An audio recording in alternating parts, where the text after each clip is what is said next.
Well, new concerns today as the United Nations is now considering, at this moment, a global arms treaty that would curtail certain gun sales. Right now, the UN is working on a plan that would put a whole new set of international gun rules in place. Supporters, including the Obama administration, argue it will make the world more secure by tamping down on weapons commonly used by gangs and terrorists. But critics fear it would infringe on the Second Amendment right to bear arms right here in the United States. Larry Pratt is the executive director of Gun Owners of America, and KT McFarland is a Fox News national security analyst. Larry, let me start with you on this, because the human rights groups have convinced the Obama administration to sort of reverse what had been U.S. policy when it comes to this proposed treaty, and to go into the United Nations and support it, because they argue that human rights violations nationwide or worldwide are the result in part of some very bad guys getting their hands on some guns, and we need to have more regulation of international gun sales. How does that affect the Second Amendment right here at home?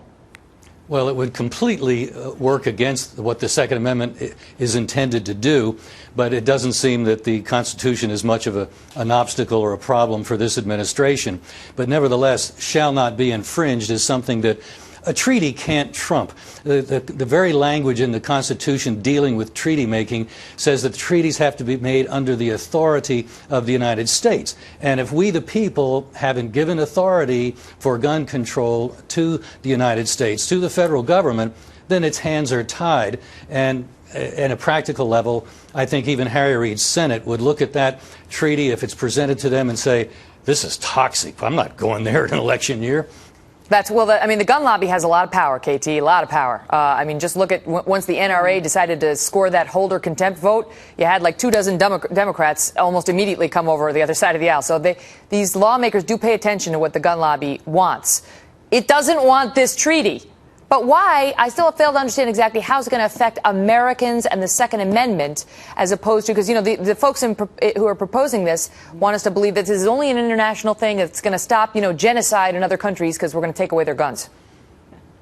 Look, everybody wants to stop genocide in other countries. That's not the point. Look at how capable has the United Nations been so far at stopping Iran's nuclear weapons program. Iran has agreed to an international treaty, but we can't stop Iran. Iran's cheating. It's building a nuclear weapons program, and we have no ability to enforce it. We can't even go and inspect what they're doing. So the idea that the United States would cede its national sovereignty to an international organization that's going to somehow verify and prevent every country in the world from running guns to other countries, it's just not going to happen. Why? Because the United States will abide by it the same way we abide by the international arms control agreements on the development of nuclear weapons. Who's not going to agree to it is countries like Iran. Is Iran going to really stop gun running to Hamas, to Syria? No. And so you'll be left with a world that's not safer. In fact, it will have the absolute opposite effect of what the intention is. It will make the world a much less safe place. Larry, what do you think is really going on here then, since we've had a reversal in terms of, I guess, from the Bush administration to the Obama administration? Why? Is this a political issue, or why would the Obama administration be supporting this? It reflects the incredibly strong ideological commitment to control in general, and in guns in particular, of this administration.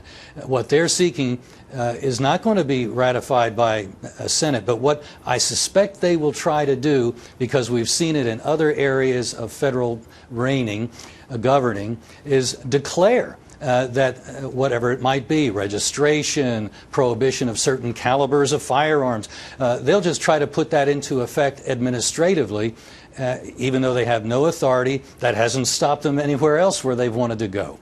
KT, the UN agreement, the treaty, if it is accepted, would hold nations accountable through legally binding rules. Countries that sign it are going to have to pass laws to ensure that the weapons companies here in the United States, for example, abide by this treaty. So could you have American gun manufacturers being cited for noncompliance by the United Nations? Is there a conflict there between the potential treaty and the Second Amendment? Well, absolutely. United States laws remain supreme in the United States. Our laws are not secondary to international laws, to UN laws. And then you would have a situation where the United Nations is looking at American domestic gun manufacturers and sanctioning them. you know, again, go back and look at how successful the United Nations has been in any time they've done this sort of thing. The other thing I would say is look at how incompetent the United States has been controlling weapons. I mean, look at Fast and Furious. We couldn't even keep track of those guns. We somehow expect the United Nations is going to keep track of hundreds of thousands, millions of firearms and assume that there's there's no enforcement mechanism, point. even if it were a good idea. Larry Pratt, KT McFarland, thank you both. Thank you.